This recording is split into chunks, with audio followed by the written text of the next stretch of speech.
Got quite a bit to show you that you haven't seen before. Walking onto the set of The Philosopher's Stone was a dream come true for Daniel, Emma and Rupert. Hogwarts was basically their playground. The film itself might deal with some serious issues, like a two-faced professor looking for the demise of one of his students, but for the most part, the behind the scenes was full of laughs, pranks, and adorable on-set crushes. Though there was one professor the actors were petrified of off-camera. Ready to find out who? My name is Gareth Holmes, I work for the RSPCA. If Hogwarts was their playground, the rest of the children in the cast were the Golden Trio's classmates, which, as you can imagine, led to a lot of on-set chaos. It was near impossible to get them all focused at the same time. Director Chris Columbus says they were constantly laughing and fooling around in between takes, and sometimes even during takes. Look how adorable they all were. It might have taken some extra effort from the adults on set, but on the bright side, it led to impeccable on-screen chemistry. The audition process for Daniel, Emma and Rupert couldn't be any more different. For Daniel, it was just another day at the theatre with his parents when producer David Heyman, who had already had his eye on Daniel for the role, convinced him to just come in for an audition. Would sign up for the entire series, and it was all to be filmed in America. But Daniel's parents weren't really up for relocating their 11-year-old son. Luckily, they ended up filming in the UK and it all worked out. Emma attended a drama class for her audition. Basically, my school got an invitation. After she was hand-selected from her classmates, she went on to audition 8 more times before she secured her spot.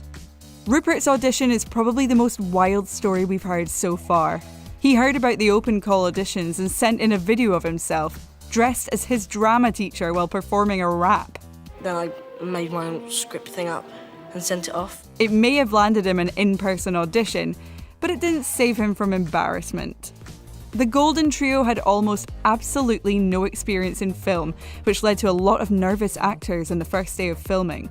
I was terrified.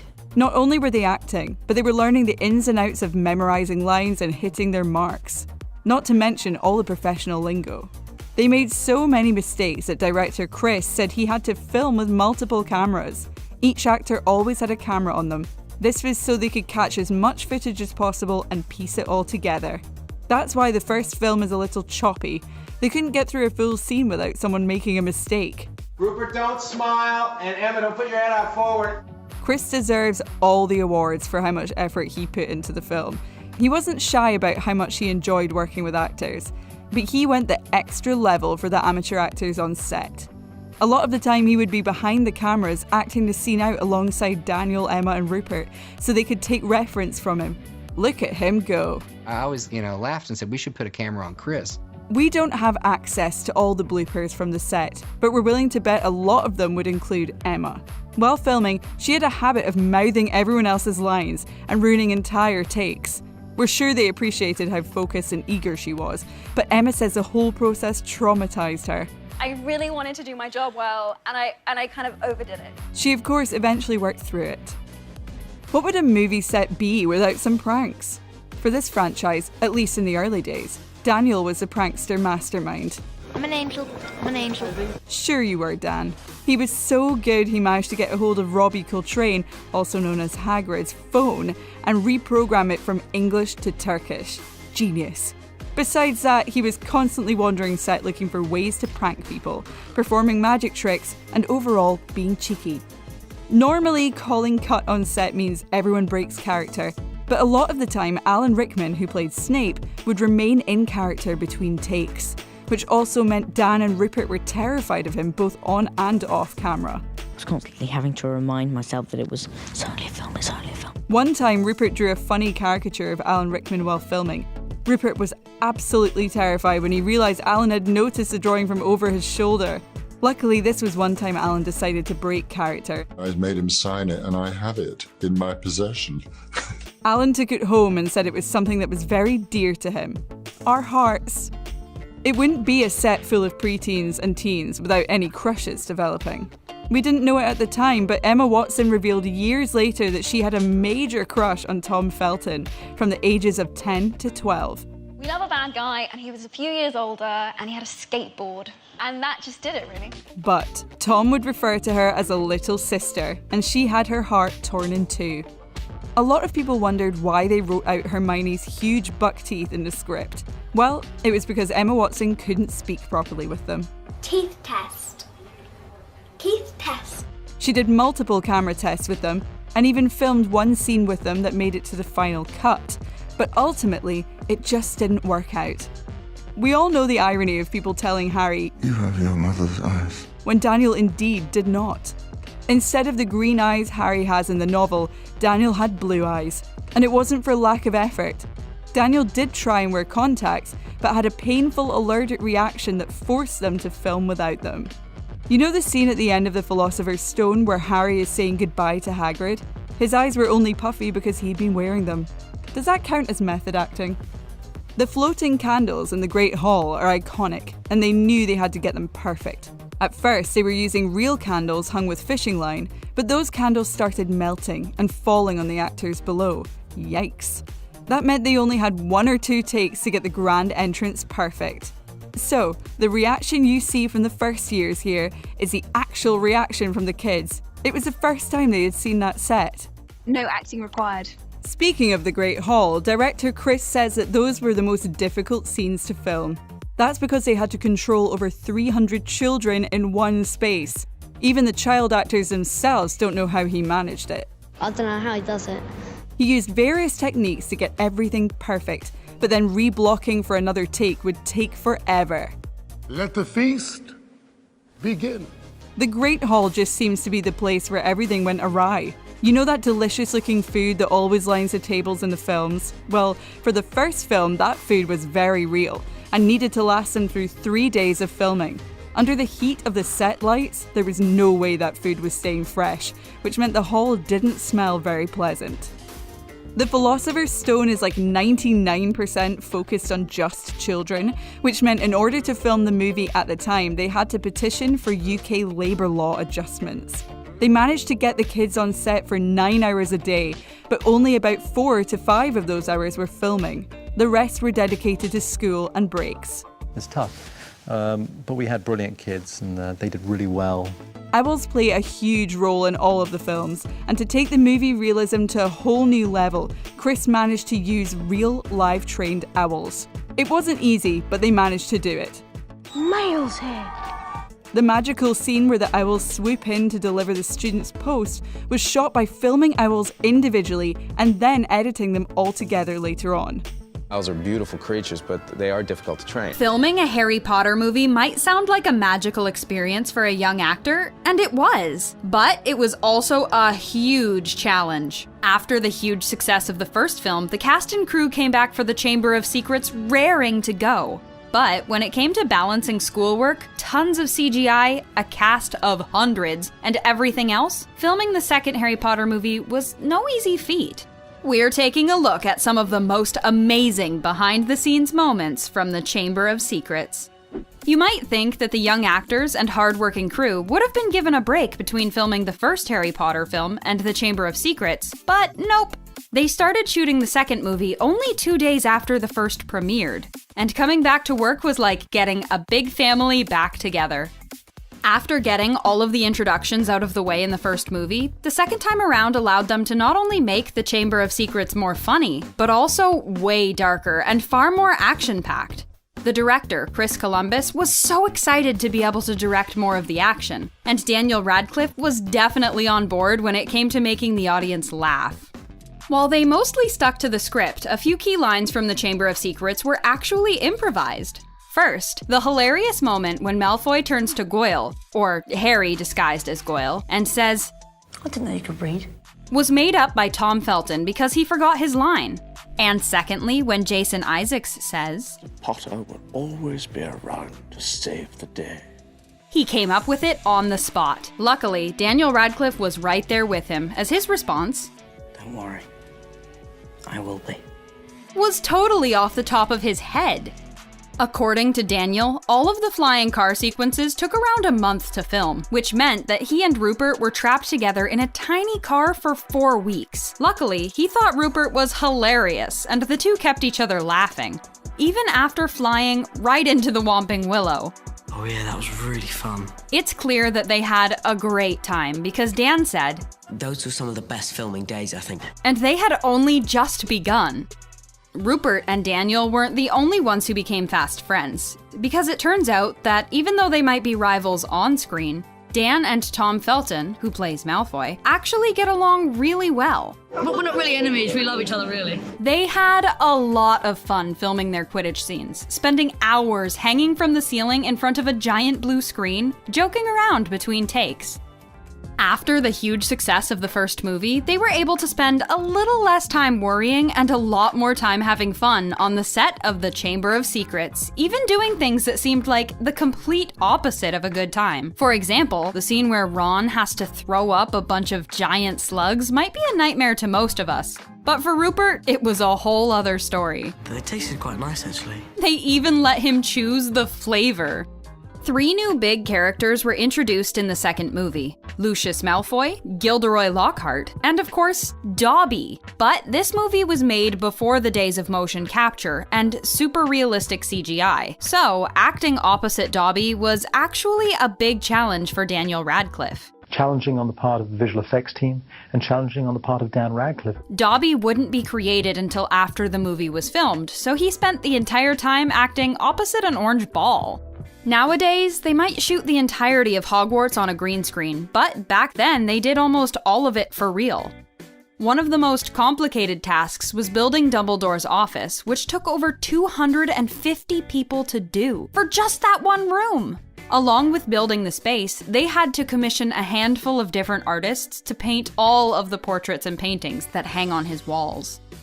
Playing Quidditch might look like an amazing amount of fun, but it turns out it took quite a bit of getting used to. According to Daniel Radcliffe, in the first movie, it was actually really painful to spend so long up there sitting on a tiny broomstick suspended by wires. But luckily, by the time the Chamber of Secrets came around, they had figured out a way for it to be a lot less painful and way more fun, by rigging in more comfortable seats and footrests and using wires to keep their weight off of the broom. According to Chris Columbus, the main trio quickly went from actors with no experience to seasoned professionals from the first movie to the second. I've developed as a person so much, everybody on set has. Everything got a little easier and started to flow more the second time around. And what once took 10 to 15 takes to nail down only took 3 or 4 on the Chamber of Secrets. Even though they may have been becoming best friends, that didn't mean that Daniel, Emma, and Rupert were free from teasing each other every now and again. In fact, they did it all the time. Why are you so determined to embarrass me? Because they were all growing at different rates, they were all racing to keep up with one another, especially Emma, who was the only girl in the group. But don't worry, Rupert and Daniel didn't gang up on her, and she could totally hold her own. I am taller than you, or I will make myself taller than you.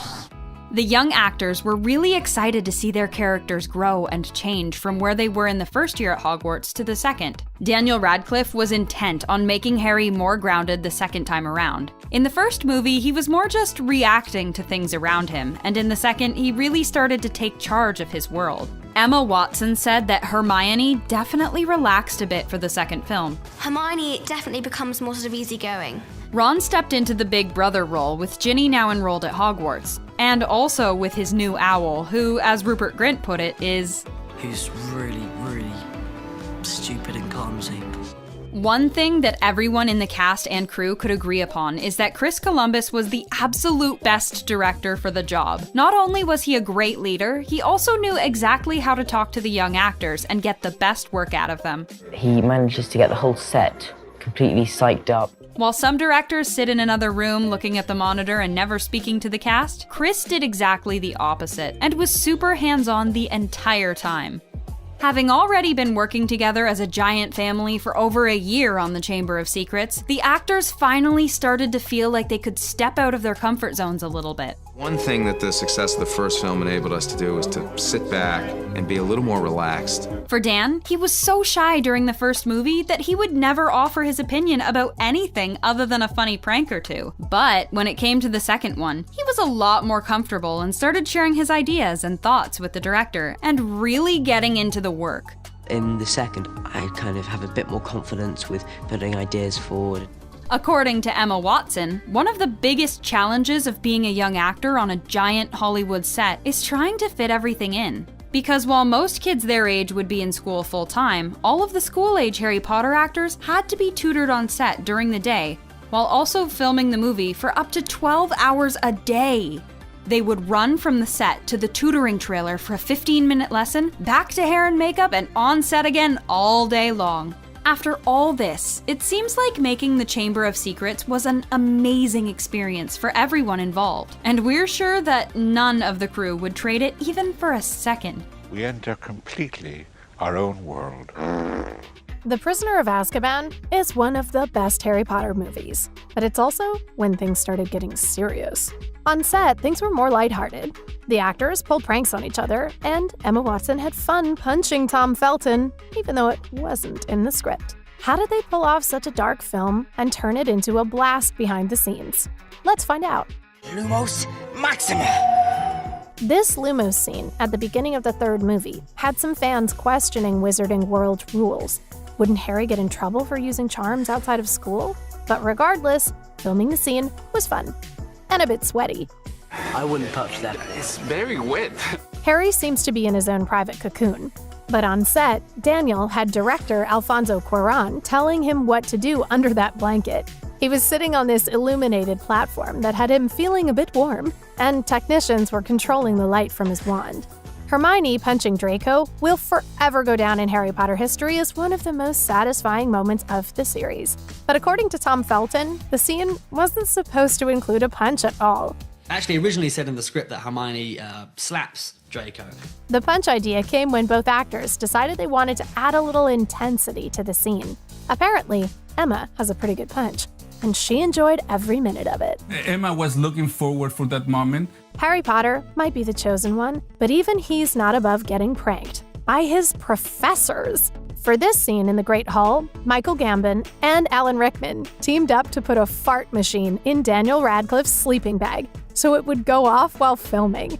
Not even Dumbledore could keep a straight face. Making Harry invisible takes a lot of CGI and a green cloak, which can be a bit hard to take seriously. In this scene, they used string to get Ron's hat and Hermione's hair to move, but the actors had trouble not cracking up when Daniel threw off his green cloak and popped in, just like 3 kids having a snow day. That was not funny. The first person who ever really made Daniel feel starstruck on set was Gary Oldman. But isn't it fitting that Daniel looked up to the actor playing his on-screen godfather? The two ended up developing a bond similar to Sirius and Harry's. Daniel also had this to say about movies 3 and 5, which he thinks were his best performances. I think that is in part to do with the fact that I have Gary Oldman around. Speaking of Sirius Black, Sirius's disheveled look for the movies included wild hair, a grungy beard, and those awesome Nordic-inspired tattoos. Even though his body art was never mentioned in the books, Alfonso Cuarón and Gary Oldman decided to make the character theirs. I look like I've escaped from prison, don't you think? Oldman came up with Sirius's hairstyle, while Cuarón designed all the tattoos himself. As director, Alfonso Cuarón came up with a lot of the film's vision, even though he had never even read the series before getting hired. Working with kids definitely had its challenges. He had a swear jar to try and keep himself from cursing in front of the young cast, but he still had a great time on set. I would always be going to him, how should I do it? Just tell me what to do. And he'd go, no, you've got to do it yourself. He helped get the young actors where they needed to be emotionally, and he even let them improvise some of their lines, like in this scene, where he encourages Emma to follow her instincts. If it helps, keep it. Yeah. The final design for the Dementors was also heavily influenced by Cuarón. The crew tried a lot of different techniques to get them right, like having them on strings, then puppeteered in the water, before they finally settled on CGI. I was a little hesitant about CG, so I wanted to do everything old school. It's the slow movement, extra long cloaks, and layers of fabric that end up making the final result so perfect. Isn't he beautiful? Say hello to Buckbeak. Prisoner of Azkaban introduced us to Care of Magical Creatures and Buckbeak. But creating the hippogriff behind the scenes was both fun and challenging. The animatronic model really moves and was made of hand-cut and painted feathers. It took a huge team 4.5 months to create 3 of them for filming. Check out Daniel riding this motion rig on set so they could later finish the scene with CGI. Alfonso Cuarón seems to be full of good advice and always knows exactly what to tell his actors to get a good performance. One tip he gave Daniel was to picture his celeb crush, Cameron Diaz, in a bikini during scenes like this, when he needed to look shocked or taken aback. And it worked. Another fun fact is that Emma Watson's crush was actually on set with her. She admitted she had a bit of a thing for Tom Felton. He was a few years older and he had a skateboard. Rupert Grint loved feeling like a family while filming the movies, but he admits it felt a little suffocating at times. He even compared it to Groundhog Day, because it felt like coming back and doing the same thing over and over again. He revealed on the Armchair Expert podcast that Prisoner of Azkaban was actually the very last Harry Potter film he ever watched, and he's never continued past that point. Daniel has also admitted to having some issues with anxiety and getting used to fame, but he doesn't regret his experience. Everyone always expects me to not want to talk about it or anything, but I really don't mind. As for Emma, she almost did a very Hermione-like thing and quit when she was 16 to focus on her education. During the first few movies, the cast had to do their homework on set between takes and even at their Hogwarts desks. But for the third movie, the director decided to merge their homework and character study together. There's a famous story about Cuarón assigning the trio to each complete an essay about their character. Of course, Emma did the most by writing an amazing paper, while Daniel did the bare minimum, and Rupert didn't finish his at all. So please, I've done it. So I have mine. The next day Emma comes in with all 16 pages of hers. Being in school also made their schedules pretty crazy. Each day when filming was done, they had to go to tutoring. Everybody go off to lovely school. This Swamping Willow scene was fun to film, and maybe just a bit dangerous. Emma hopped on a fake branch to be swung around, but most of the close-up shots of the duo escaping were accomplished by having the camera act as a branch itself. It was a fun, high-speed scene to film, but all expertly choreographed. Lupin transforming into a werewolf in the movie is impressive, sure, but it's even more impressive watching him transform behind the scenes. There were a lot of prosthetics involved. Watch yourself become unrecognizable was exciting. They filmed half the scene before putting him in makeup and then continued as he was turning. They also had to create this very convincing werewolf suit. We're in the Shrieking Shack, aren't we? For scenes in the Shrieking Shack, the crew didn't just rely on CGI. Instead, they built an actual moving frame so that it would seem like the shack was swaying and creaking while the actors were inside. But it was also a lot safer than filming in a real abandoned building. Welcome to the night bus, emergency transport for a stranded witch or wizard. Did you know that the night bus is actually a real bus? And they really drove it around London. Check out these quick turns and all the swaying that would definitely make passengers a little queasy. A double-decker bus didn't cut it, so instead they took a normal bus and cut it in half, lifted it, then added a middle section, and drove it around the city. Here, you can see the interior scenes being filmed on a soundstage using a hydraulic moving platform. Peter Pettigrew is a sinister villain. Sure, he might not be the brightest or the most terrifying, but he did put Voldemort's plans into action. However, it's not nearly as easy to take him seriously behind the scenes, especially when Sirius tries to get his revenge on a fake rat. But we gotta say, the actual rat actor who plays Scabbers is pretty cute. Scabbers, you're alive! Prisoner of Azkaban actually gave a lot of animal actors their big breaks, especially these surprisingly well-behaved crows and bats. They were trained by the film's animal trainer, Gary Garrow, but it was definitely difficult to get them go where they needed to at all times, and for the young actors to get used to all the fluttering around their heads while they were trying to remember their lines. Another interesting fact, Crookshanks, whose real name is Crackerjack, by the way, has such nice fur that they had to add these clumps to it before filming. Have some jelly and put it on his eyes to make them look all weepy so he's not so handsome. What about the cast that almost was? Hogwarts almost had a different headmaster, with both of these white wizards, Sir Ian McKellen and Sir Christopher Lee, being considered to play Dumbledore in the third film. But it was Richard Harris who passed away after playing Dumbledore in the first two films who ultimately had the final say. He wasn't a big fan of McKellen's, so the actor decided out of respect not to take the role. Christopher Lee was focusing more on playing villains at the time, so he passed too. Instead, we got Michael Gambon, who brought the perfect amount of wisdom and charisma to scenes like these. And he had a good time doing it. Happiness can be found even in the darkest of times. Prisoner of Azkaban was filmed on location in Scotland, where it rained for 28 days straight. Sets were constantly being washed out. The actors had to be followed around with umbrellas, and they even had to use helicopters like this one to fly in gravel to fill in areas that had been wiped away by all the water. But one perk to all that rain was that it created a constantly gloomy and gray tone, which ended up being perfect for the movie. The Yule Ball is first and foremost a dance. You might think that battles, monsters, and magic spells would have been the biggest challenges behind making Harry Potter, but one unexpected scene proved to be the scariest of all: the Yule Ball. I think I'll take the dragon right now. That's right. By the time the Goblet of Fire rolled around, the cast and crew were already total pros at filming those big, complicated action scenes. But dancing, dressing up, and romance? Well, that was a whole other story. You'd think that having to pretend to cast spells, fight enormous dragons and other magical creatures, and survive countless near-death experiences would be the toughest parts of acting in Harry Potter movies. But it turns out that there was one thing that terrified the actors more than any threatening obstacles they had ever faced before, and that was... what? Dancing.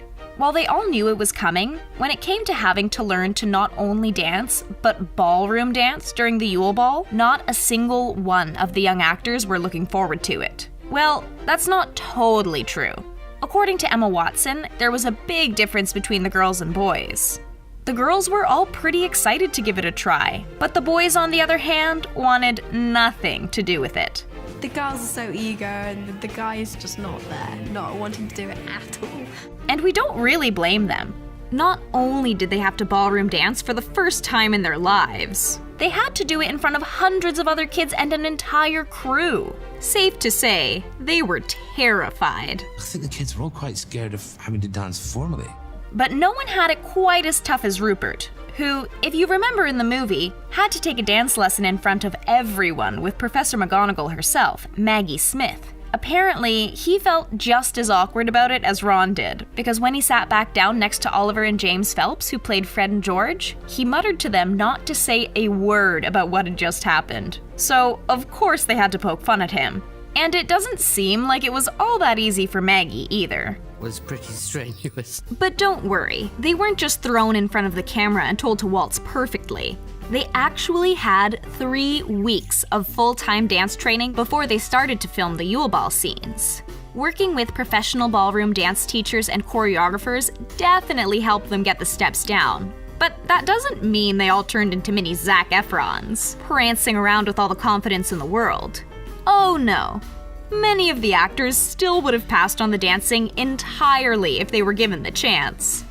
Matthew Lewis, who plays the notoriously awkward Neville Longbottom, definitely didn't relish the whole experience of learning the complicated ballroom steps one bit. Luckily for Tom Felton, he knew that he wasn't the only one out there who was feeling a little foolish, and that everyone around him was feeling just as silly as he was. So it wasn't all bad. While everyone else was getting the hang of it with weeks of group training, poor Daniel was so busy filming other scenes that he was actually only given 4 days to catch up and learn the moves before they were set to film. And not only does he have to dance, he has to dance in front of the entire school with the other champions. So the pressure was really on for the young actor's first ever dance scene. Luckily, Harry was never supposed to be the best dancer in the world, so all of his adorable missteps and less than smooth moves were totally perfect for the character at that moment, who was also completely terrified and in way over his head. Finally, they did manage to finish all of the formal dance moments and could move on to the more fun Weird Sisters concert. After all of the stress and tension of making sure that every waltz step was perfect, the whole cast was finally allowed to really let loose and mosh for the first time ever at Hogwarts. And yet, even that sounds a lot easier than it actually is, when you're 100 teenagers in wizard robes trying to forget about the giant cameras circling around you. But they managed to totally pull it off and give the scene the burst of energy that it needed. One of the things we love about the Harry Potter movies is that we got to watch the characters really grow up over the course of 8 movies. And that goes for the actors too, which is really what set The Goblet of Fire apart from all the other movies that had come before. For the first time, the actors and the characters were teenagers, and that brought on a ton of changes, which became very obvious when it came time to film the Yule Ball. The producers and all the other older actors noticed such a difference in the way the young cast behaved around one another, and just how awkward things were starting to get, which they thought was totally perfect for the energy of the entire movie, and especially the formal dancing celebrating the Triwizard Tournament. When you watch the scene and see how awkward it is for the boys and girls to interact once they're all dressed up, most of what you see is totally real. When it came to asking Cho Chang out to the dance, Daniel Radcliffe didn't have to work hard to tap into how uncomfortable it can be to ask out your crush. And Rupert Grint actually thought the acting part was a whole lot easier than having to ask someone out for real. In real life, it's pretty scary. There is really no way for us to talk about the Yule Ball without talking about the awesome costumes that made the whole thing come to life. The costume designer knew that fans' expectations were going to be really high for this moment, so she and her team worked hard to bring a high level of fantasy to the big screen. And there is no doubt that the entire cast were really excited to get to change out of their school robes and into their finest dress robes for a night. Well, almost the entire cast. While everyone else got to dress up and look their best, we all know what happened to Ron. I'm sent me a dress. And it's safe to say that Rupert Grint wasn't all that happy about it either. But there was one reveal that did take everyone's breath away. In a good way. When Hermione first stepped out in her pink gown, a lot of fans were a bit disappointed that it wasn't the blue they had imagined from reading the book. But what they didn't know is how many different versions of the dress were designed, before finally settling on the light pink one that really suited Emma Watson's version of Hermione the best. It wasn't all glitz and glamour, however, as Emma tripped on her long skirt and almost fell down the stairs on her first take. I was absolutely terrified. Once they were all in costume and ready to go, the actors were brought into the famously breathtaking Great Hall, and for a handful of the actors, the set really did take their breath away. The crew had really built huge crystal icicles that hung from the magic ceiling, brought in Christmas trees that stood multiple stories high, and added a ton of incredibly ornate decorations on all of the walls and tables, transforming the already impressive Great Hall into the ice palace that everyone who read the book had imagined. Of course, some things in the wizarding world couldn't be done for real, so with the help of a little bit of CGI magic, the Great Hall was really brought to life for the final film. Animators added gently falling snow that never quite reached the ground, a night sky full of glittering stars above the dance floor, and torches glowing warmly along the halls in order to truly capture just how enchanting the Yule Ball would have been. All of the hard work that went into the making of the Yule Ball, from the dancing to the costumes to the amazing set that was made even more beautiful through CGI, came together to create something that really was magic. After all of that, they must have been thrilled to go back to fighting dragons and the Dark Lord. You know, the easy stuff. Floor is it's like a special material, so you keep having to wear these sort of blue shoe covers. Over a decade later, we're still discovering behind-the-scenes secrets from the Harry Potter franchise. Today, we're covering all the must-know trivia from Harry Potter and the Order of the Phoenix. How did the actors cause chaos on a construction set? Why did Daniel Radcliffe's scream have to be silent? So that's your bit of knowledge for today. Working on a movie in the Harry Potter franchise means a lot of time on set, which also means a lot of time to fill with activities and shenanigans. When shooting Harry Potter and the Order of the Phoenix, the cast had a variety of activities to keep them busy when they weren't learning potions and battling the Dark Lord. When they weren't playing Quidditch, the young wizards were outside playing another sport: cricket. That's right, here we can see Matthew Lewis and Alfred Enoch sharpening up their cricket skills. Or trying to, at least. We wonder how often they took homework breaks. Got some in for one of the tutors, which I haven't done. Daniel Radcliffe and Gary Oldman didn't just bond on screen. They spent quality time together off screen as well. How many films have you done? 40-something. There must be now. As for Nymphadora Tonks actress Natalia Tena, music was more her style. Here she is in her trailer playing some of her own original songs.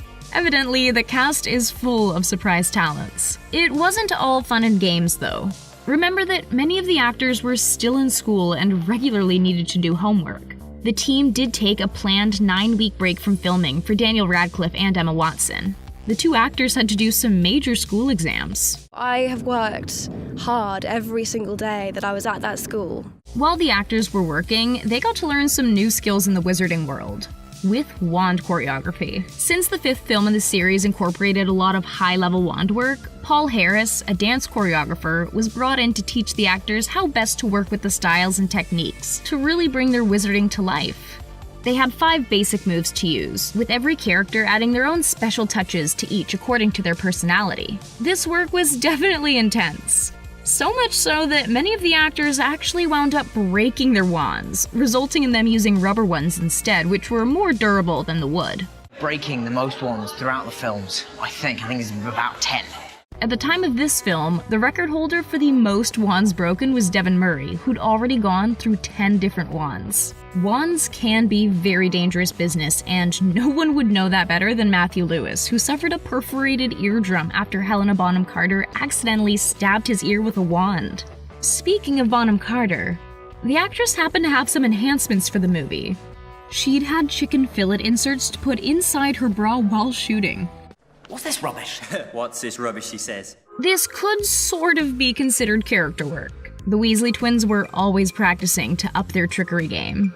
The actors were notorious for playing little pranks on set, but one really blew them all away and actually got the twins and their little sister into a bit of trouble. There was a big construction site across from a studio the movie was shooting in, and the Weasley siblings weaseled their way onto the site's walkie-talkie channel. There were plenty of devices around the set, so the actors thought it would be fun to tell the construction workers that they could go home, and it probably was. Until the gaffer caught them and gave them a very good talking to. And say, mischief managed. Otherwise anyone can read it. There were some more laughs that happened on set that weren't trick-related. Those came around with the kissing scenes. Remember how the trio giggled throughout talking about Harry kissing Cho? I'm sure Harry's kissing was more than satisfactory. All that was real. The actors kept cracking up, and it was just so enjoyable that the team kept the cameras rolling and it made the final edit. It's no surprise considering there was quite a build-up. Katie Leung was pretty nervous about the kiss and really prepared herself mentally beforehand. But then, when the planned shoot date came, the kiss had to wait because Radcliffe wound up being sick. Daniel is a very good kisser. When it came to stunts, Rupert Grint had a pretty strange experience when shooting the scene where Hermione throws Ron across a room. Usually, there would just be a harness, but to really help show the stunt realistically, Grint was strapped to a much larger man who was moving up and down a ladder.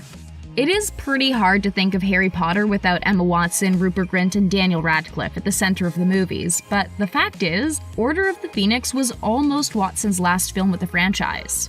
The actress had seriously considered leaving the role so she could concentrate on other pursuits. After taking some time to weigh the pros and cons, Watson felt that it would have been way too strange to watch any other actress play the role that she'd grown up doing, so she made the choice to stay until the end. We are definitely glad she did. I definitely made the right decision. Another gem from the wizarding world is Luna Lovegood. It was the role of a lifetime for the actress, since she'd actually been a fan of the series since she was 8 years old. And her favorite character was?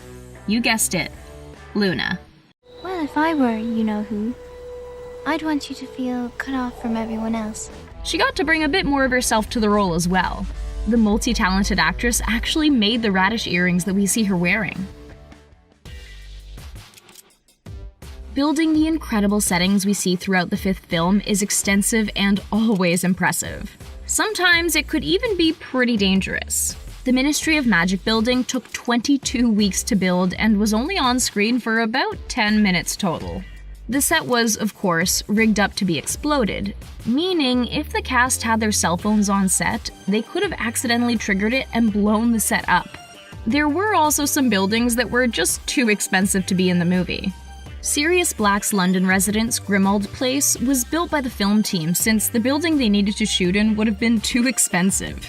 It says a lot, considering the fact that constructing a set like this isn't that cheap either. Speaking of the Black family, This gorgeous family tree has the names of over 70 different members of the Black family that J.K. Rowling created for the movie. I've never used the visitor's entrance before. Should be fun.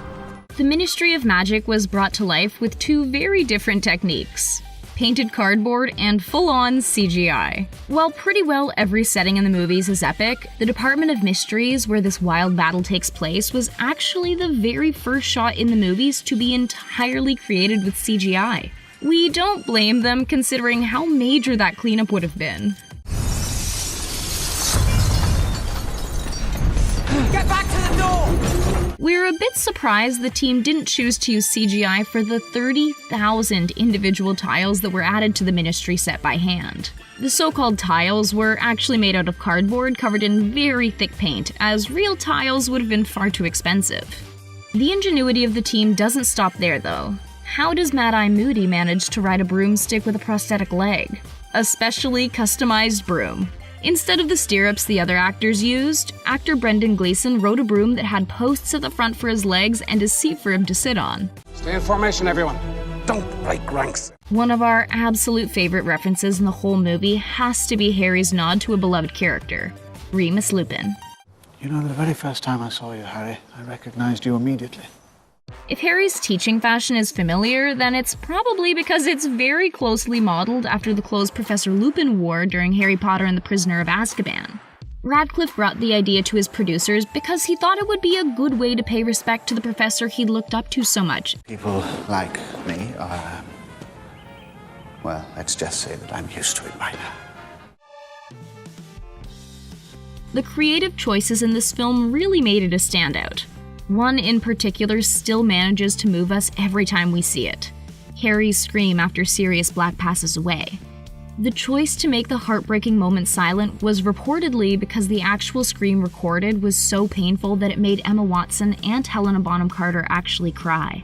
We can't even imagine watching and hearing this scene in person. The original audio has still never been released publicly. As for this terrifying moment, the wacky eye color change Harry has is courtesy of CGI, as opposed to contacts, since, of course, Radcliffe wasn't able to wear contacts. As with all the films, they aren't entirely consistent with what's written in the novels. One of the more notable changes in this movie was, of course, the purple hair Tonks has instead of the signature pink she's described as having in the novel. The team felt pink was too associated with Dolores Umbridge and didn't want there to be any connections between the two characters. The purple hairdo took about 30 minutes to prepare every single day, with part of her real hair that had been dyed, as well as a purple lace wig that she had on. Another change was Kreacher being included in the movie. While his role isn't huge, it was important enough to add to the script after J.K. Rowling insisted he be included, in order for other scenes that needed to happen in future to make sense. All his scenes were actually added after the principal shooting. Then, of course, how could we forget Nigel? Well, if you've only read the books, then you absolutely wouldn't know who Nigel is, since he was a character created just for the movie, without any mention in the book series. As for the characters that were in the novels, the Bellatrix Lestrange we got in the movies was almost played by another actress pretty close to home. Helen McCrory was originally set to play Bellatrix, but after learning she was pregnant, the role went to Helena Bonham Carter. Luckily, we did get to meet her later on as Narcissa Malfoy. Both roles are pretty impeccably cast in the end. Protect him from harm. Want the inside scoop on Harry Potter and the Half-Blood Prince? We've got you covered. We all know and love the Harry Potter series, with the Half-Blood Prince being one of the classics. But did you know about all the magic and effort put into the behind-the-scenes production that made the movie come to life? Wand's ready, broomstick's ready, and away we go! Right from the get-go, it seems like Harry Potter and the Half-Blood Prince is chock full of special and practical effects, which make the film stand out. As the production team has let on, this Harry Potter film has about the same amount of special effects as any of the other films. These special effects stand apart from the other films, though, in how they are integrated into the scenes. The use of CGI and other effects is much more blended into the real-world acting and settings that the film uses. With explosive devices in all the various different parts of the bathroom, so as soon as you just bell, someone blow it up. The behind-the-scenes of these effects makes the film all the more interesting to watch in its final form. It's crazy to think about all the possibilities that arise when a simple green screen is involved. Green screens were used throughout this film to create the CGI effects that blow viewers away. For the Quidditch scenes in the film, the use of blue screens was truly imperative to creating the right shots. In reality, actors were simply seated on bicycle seats and fitted with a harness on something that resembled a broomstick while placed in front of a blue screen.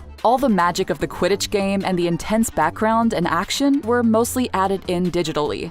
It's quite tricky filming that, because there's nothing to react to. One really interesting and unique iteration of the green screen is in the magical bookshelf scene of the Half-Blood Prince. In this behind-the-scenes look, we can see green hands extending from the bookshelves that Hermione is standing in front of. In the end, these hands would be digitally erased, leaving behind the effect of books magically being placed back in their rightful spots within the library.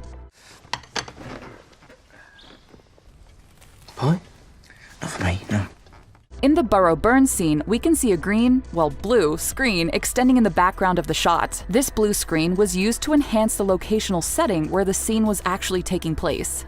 In the Burrow Burn scene, wherein the Weasley family home is attacked by Bellatrix Lestrange, special and practical effects were used to set the stage for the gruesome attack on the family home. The special effects team used real fire to simulate the attack, with a ring of fire spreading around the set at almost 420 feet long.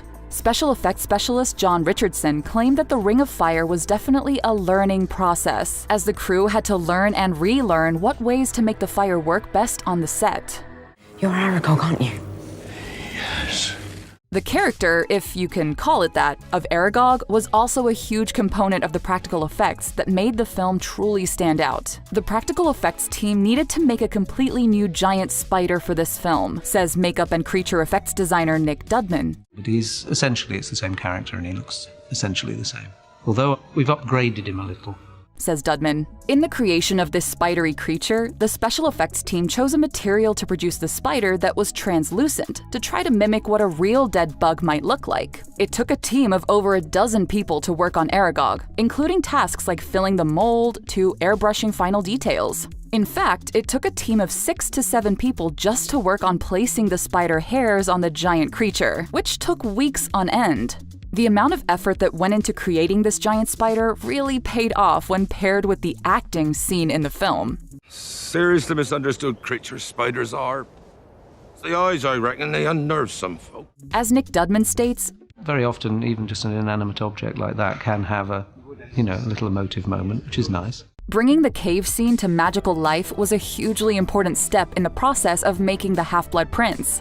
The production team did a lot of research on caves, looking into different rock formations to use, leading them to the crystal cave idea. They visited a quartz crystal cave in Switzerland and a salt cave in Germany to find inspiration. They also took inspiration from the cliffs of Moher in Ireland for the iconic cave scene. The set itself was too large of a scale to fully build, so the team took to using CGI to animate the setting, having gained confidence from their first all-CG scene in Harry Potter 5. You should have let me, sir. Oh, no, Harry. Your blood's much more precious than mine.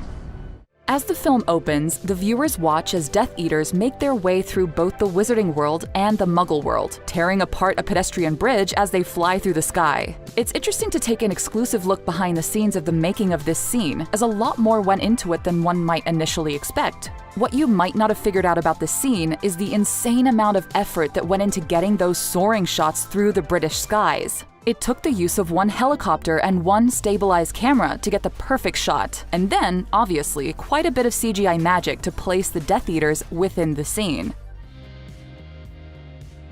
The acting in all the Harry Potter films worked to set these mainly child star-studded films apart from the rest. It's no surprise that the acting performances from stars like Emma Watson, Daniel Radcliffe, and Rupert Grint also shine through in Harry Potter and the Half-Blood Prince. But what were their experiences like behind the scenes and on set? Let's dive in.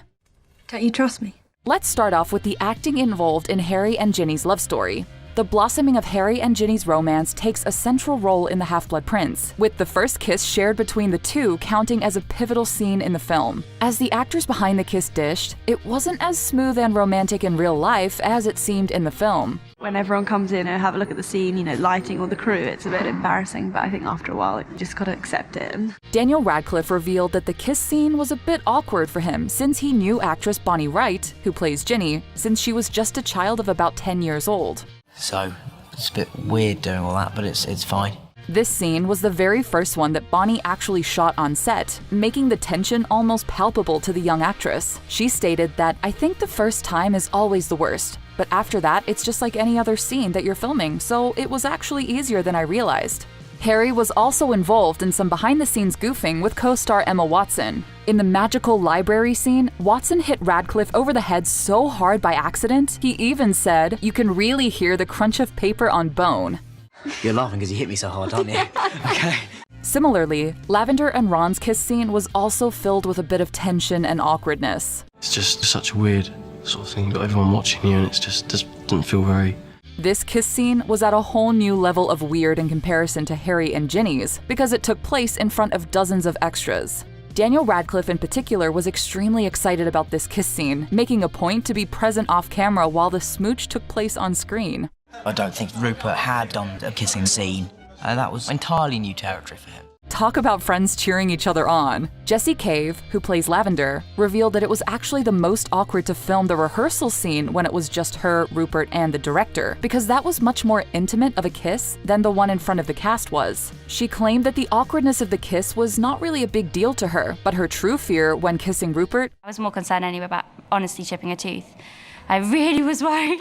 Another interesting, yet much more serious note about the acting during The Half-Blood Prince was Maggie Smith's health during filming. The actress who famously plays Professor McGonagall in the series was actually undergoing breast cancer treatment during the time of filming. She was working on set while undergoing chemotherapy at the same time, which was no small feat, as the actress said she was in pain constantly and also feeling deathly sick. Smith tried to make light of the situation and is even quoted saying, "I was hairless. I had no problem getting the wig on. I was like a boiled egg." It's clear that the special effects and the actors both worked to make this film truly special. But what about the rest of the production team that also made the magic of The Half-Blood Prince come to life? It's clear that the production decisions from the screenwriters to the director worked to make this chapter of the Harry Potter series truly special. The director of Harry Potter and the Half-Blood Prince, David Yates, truly shared a unique bond with the actors on set, making their relationship, as well as his professional choices, inherently important to the production of HP6. Not just for me as a storyteller, but also with the actors. I wanted to see them play more comedy. Some of his decisions were a bit controversial, despite his general popularity among the actors on set. It's been revealed that screenwriter Steve Kloves actually argued back and forth with Yates over whether or not they should include more pensive memory scenes showing Voldemort's background in the movie. Yates ended up actually vetoing the writer's wishes, opting for less of the Voldemort flashbacks to be included in the film.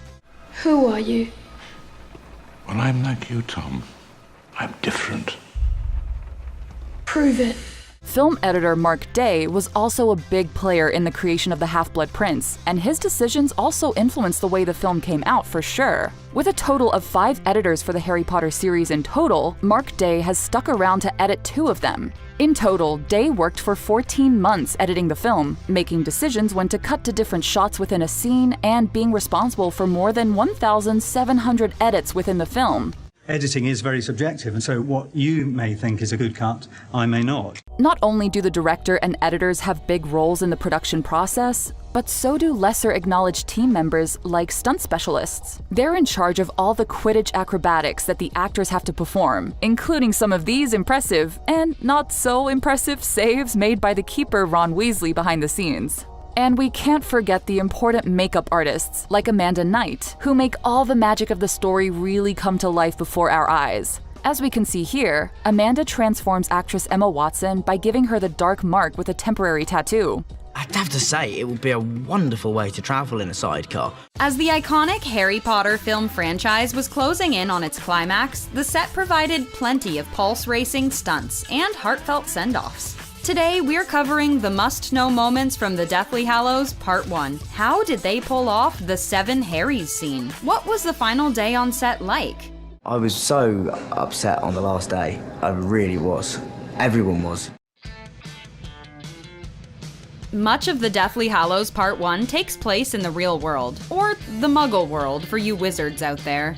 And in order to pull that off, the production found itself filming all over the UK, and having the cast perform in these very real environments. But some sequences were a little too dangerous for actors to do themselves. That was the case for Harry's dangerous ride with Hagrid to the Weasley house. While Daniel Radcliffe was in the sidecar for a shot or two, the rest of the time it was his stunt double, Mark Maley. I'm yet to travel more than about 3 meters in it, but those 3 meters were some of the funnest I've ever had. 7 identical motorbikes were built for different stunts in the scene, including for flying, flipping upside down, crashing into the water for the landing, and traveling as fast as 40 miles per hour in the actual Liverpool Queensbury Tunnel.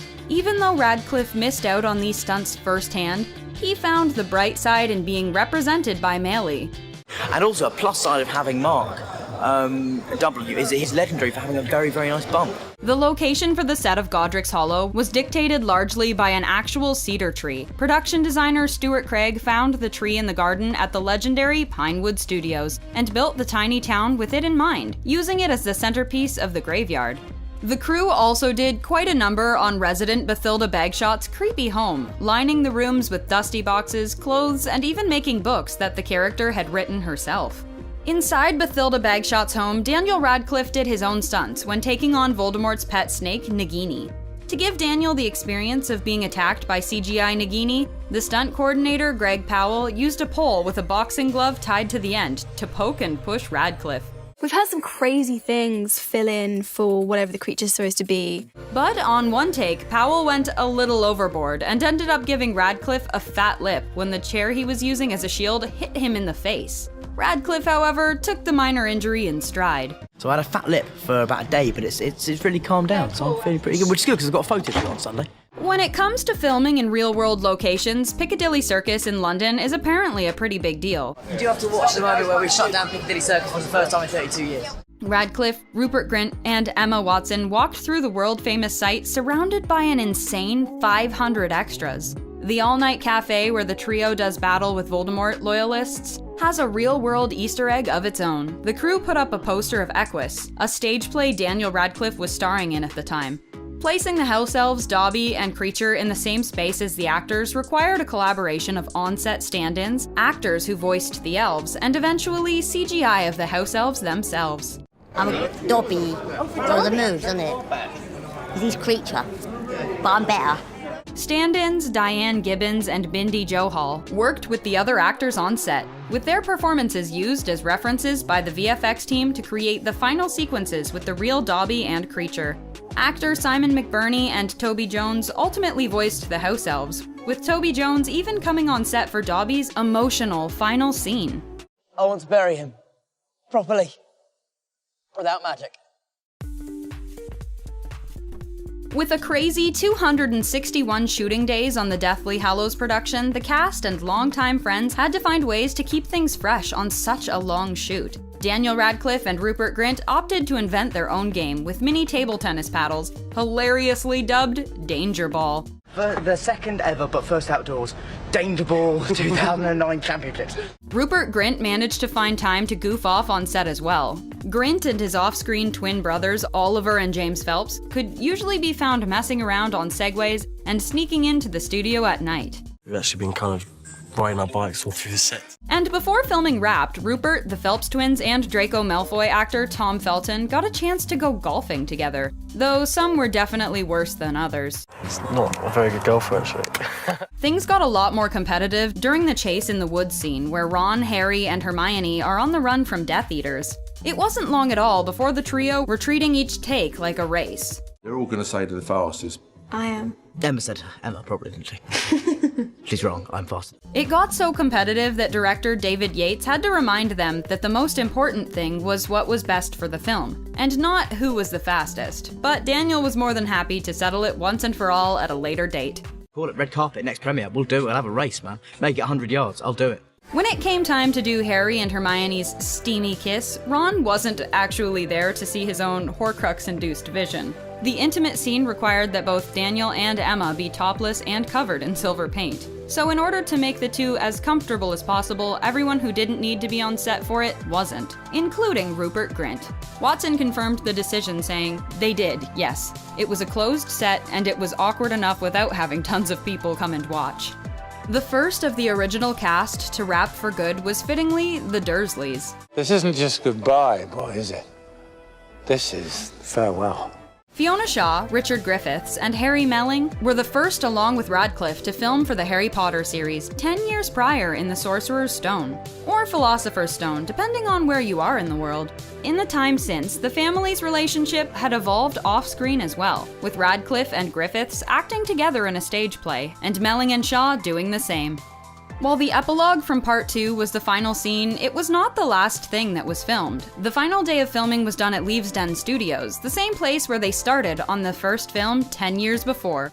Big space at the back has been reserved for me, so that's what I have to do today. After the final shot, which had Harry, Ron, and Hermione leaping to escape the Ministry of Magic, the crew surprised them with a heartfelt video chronicling the past 200+ days on the production. I've loved every minute in it, and thank you all very, very much. Daniel Radcliffe really got a chance to show off his acting chops when he was tasked with playing 7 versions of Harry that were being impersonated by 7 different characters. 7 Harrys, this is the most complicated scene in the world! In order to pull this off, Radcliffe was coached by each actor on their characters' mannerisms and movements. It was really fun. It's bloody confusing though. He managed to impress not only the actors, but David Yates as well. Dan plays women really well, actually.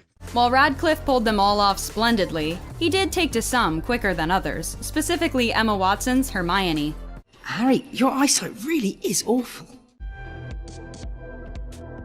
Often, it's the details that really elevate a film to the next level, and The Deathly Hallows was no different. These key artistic decisions and contributions came from not only the crew, but even the talented cast as well. Magical tents had been introduced in The Goblet of Fire, and in The Deathly Hallows Part 1. They came back in a big way. Set decorator Stephanie McMillan and production designer Stuart Craig designed a gorgeous magical tent for the setting of Bill Weasley and Fleur Delacour's wedding. You know, they've got the lights that hover and the tables look good. It is definitely a French influence. In stark contrast to the grand purple wedding tent is the tiny plain tent Harry, Ron, and Hermione travel with for the bulk of the film. Yeah, I'm still here. McMillan and Craig's aim was to make it look almost identical to the one in the Goblet of Fire, at least on the outside. It's amazing how much, richness and interest you can get out of a couple of sheets of canvas, basically. Actor Warwick Davis has played more than one character during his time on the Harry Potter films, and the one role that he is probably least recognizable in is Griphook the Goblin. Chief Moldmaker led a team of artists that worked together to give Davis his goblin face. Each piece of the prosthetic mask had to be carefully placed on one at a time, in a process that took about 4 hours to apply and another hour to remove. Consider yourself lucky.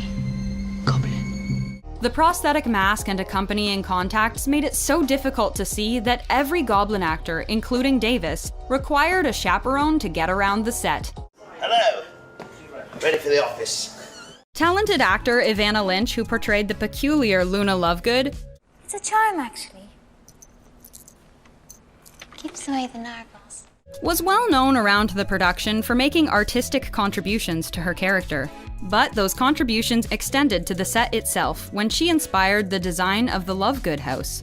Lynch created drawings of magical beasts in the style of Luna herself, which were used as a reference for the paintings that ultimately covered every inch of the Lovegood home.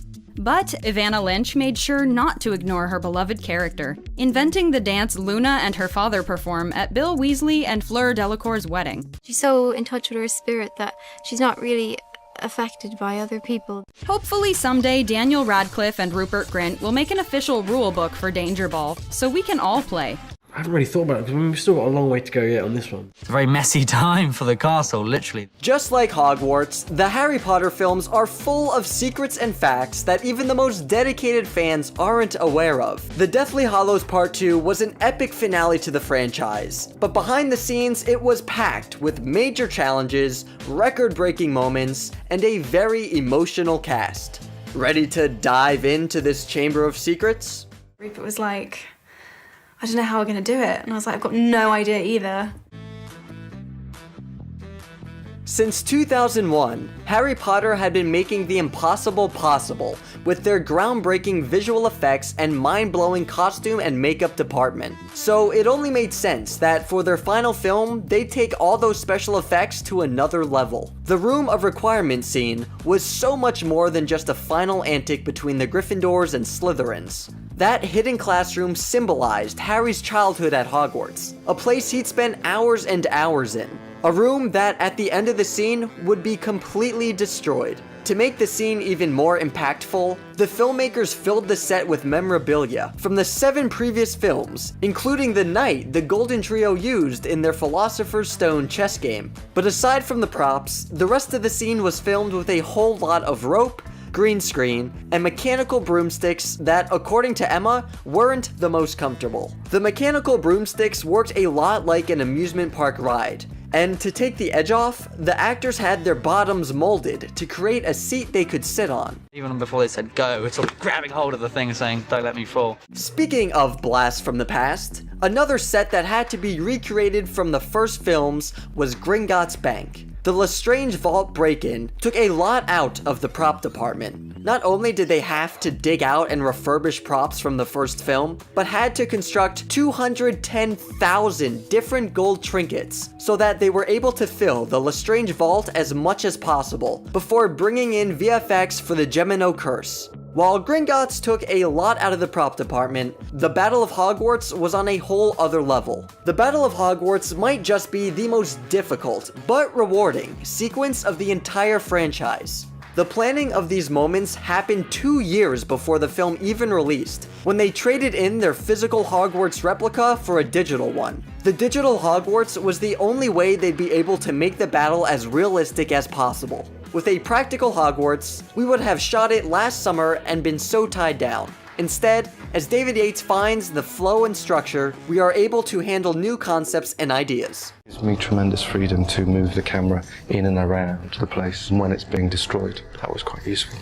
Things like the magic shield were also incorporated into the digital Hogwarts afterward. However, they still did need to create the rubble of Hogwarts apart from the digital aspects. But the scene required a lot of running and chaos, meaning the filmmakers needed to make sure no one got hurt in the process. Because of this, every piece of rubble was made out of a foam-like material. For even more safety, during Voldemort and Harry's final battle, Ralph Fiennes and Daniel Radcliffe were surrounded by mats that they would edit out later. Even then, Dan still needed his stunt double to jump in for certain parts. That was the scariest part.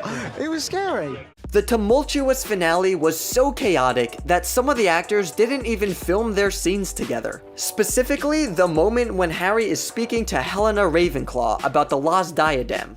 You do know where he hid it. Actress Kelly MacDonald filmed her part separately in the studio in front of a screen, because Daniel was not available that day. He filmed his part at another time, and the two clips were seamlessly added together. What if we told you that Robbie Coltrane wasn't the only one portraying Hagrid? In fact, during the Battle of Hogwarts, Robbie only played Hagrid when they needed shots of his face. For body shots, they'd use a stunt double who was able to balance pounds of padding while walking on stilts, and carrying a limp Harry Potter. And the many things I like about him. Do you know what I mean? We've discussed how epic of a job the prop department did on this film, but let's take a look and highlight some of the best work from the makeup department. At least the best, according to Daniel Radcliffe. They were tasked with making Ciarán Hinds as Aberforth look like Michael Gambon as Dumbledore. The before and after of Ciarán is mind-boggling. The process included a prosthetic forehead, eye bags, and a nose piece. Not only did he look eerily like his on-screen brother, but he was able to pull off the character seamlessly. The fineness of the work they did, it's really special. The Battle of Hogwarts wasn't just chaotic for the filmmakers, but for the actors as well. It took months to film, and because of how complex it was, the cast didn't get the fairy tale Harry Potter rap day they had been expecting. While the Battle of Hogwarts was the last scene for many of the cast, they would all rap sporadically. Each day after calling cut, the names of cast members who were rapping that day were read off of a list. That is Alan and David Thewlis' last day on Harry Potter. And Tom Felton said there wasn't even time to get emotional because of how bizarre it was. Even actor Mark Williams called rapping pretty underwhelming. In a state of slightly heightened consciousness. Because any minute now, you're going to have to go. Poor Rupert didn't even get to be in the final cast and crew picture because he wasn't on set that day. Instead, they included a cardboard cutout of him. But for Rupert, it wasn't the final cut that made him the most emotional. It was cleaning out the dressing room he'd spent the last decade in that did it for him. He said he found toys in the room from when he started the Harry Potter journey at just 11 years old. And it made him realize that saying goodbye to Potter also meant saying goodbye to his childhood. It's kind of been my life every day, every hour. It's what it's all been about. He wasn't the only one thinking that way either. Matthew Lewis also had plenty of moments of reflection on how much he'd grown alongside Neville and how much he cherished each moment, except for the fat suits he had to wear. And they said, okay, we're going to have to do something about this. And that's when they came up with the idea of the fat suit I had to wear for several years. In between farewell speeches and tears, Daniel, Emma, and Rupert still managed to exchange some heartwarming wrap gifts. Emma bought the boys inscribed personal journals. Dan got them framed pictures of memorable moments they had filming. And Rupert, he got them trumpets. Engraved trumpets. Even he doesn't know why he decided to go down the musical instrument route. Rupert gave me a trumpet which he had self-engraved. I don't play the trumpet. Speaking of memorable moments, Emma Watson shared what her most memorable scene was while filming Deathly Hallows Part 2, and it wasn't the most pleasant experience. Emma Watson says the worst scene in the entire film to shoot was when they get dropped into a lake by the dragon they're flying on. It was so cold that Rupert thought that his heart stopped. They weren't allowed to wear any clothes underneath because the next scene required them to change. She just couldn't wait for this scene to be over. Although the tone was oftentimes emotional on set, Ralph Fiennes made sure to keep everyone on their toes. How did he do that? With improv, of course.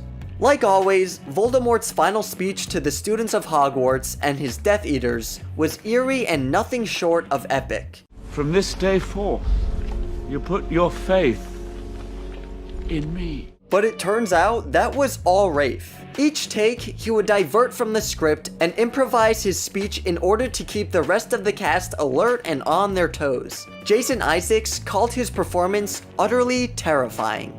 If you thought the hug was super awkward between Voldemort and Draco, there's a reason why. Yes, it's because Voldemort is literally the most awkward being in the Harry Potter universe. But it was also because Rafe completely improvised it. It caught Tom off guard, which garnered an even better response from Tom. For Helena Bonham Carter and Emma Watson though, their scene was anything but improvised. The two actresses became extremely close on set of this film because of the fact they'd have to play one another in Gringotts. Emma took this very seriously. She wrote notes on Hermione for Helena that she could always have on her phone and even acted out the scene for her before it was time for her take. You have to call me Emma. Although this film was packed with the most talented actors and crew members in the UK, it didn't come without its challenges. The Deathly Hallows Part 2 had the largest cast in the franchise. This was mainly because of the Battle of Hogwarts scenes, where there were more than 400 actors on set at once. This led to a lot of chaos. Each of those 400 actors needed a custom costume and a unique wand. We know each day that each student gets the same one they had the day before. The Gringotts goblins may have been the most challenging part of filming. Each actor was wearing heavy-duty prosthetics that were customized to their face and took 8 months to prepare. They're so detailed that each individual strand of hair was sewed on by hand. The prosthetics were so advanced that they had to fly in 150 of the most skilled makeup artists around the globe to help them pull this off. To make matters worse, the prosthetics made it difficult for the actors to see, and they would need to have a leader guide them around the set each day. The end result, though, was nothing short of perfection. Painstaking process of having their faces cast in plaster. While this film had the biggest cast the franchise had ever seen, some people may be wondering why Crabbe, Draco's right-hand man, was missing from the final movie, especially because in the novel, he's the one who was meant to conjure the fiend fire that destroyed the Ravenclaw diadem Horcrux and almost destroyed himself, Harry, and Draco. However, his actor Jamie Waylett, got in trouble with the law for illegal substances and was removed from the franchise. Instead, they replaced his character with Blaise Zambini, another Slytherin. Harry Potter and the Deathly Hallows Part 2 wrapped up a 10-year franchise that was part of so many people's lives. Without the efforts from the cast and crew behind the scenes, including the bonds created between the cast, putting together such an amazing conclusion wouldn't have been possible, even despite the challenges they faced. What behind the scenes fact did you find the most interesting? Let us know below. Thanks for watching.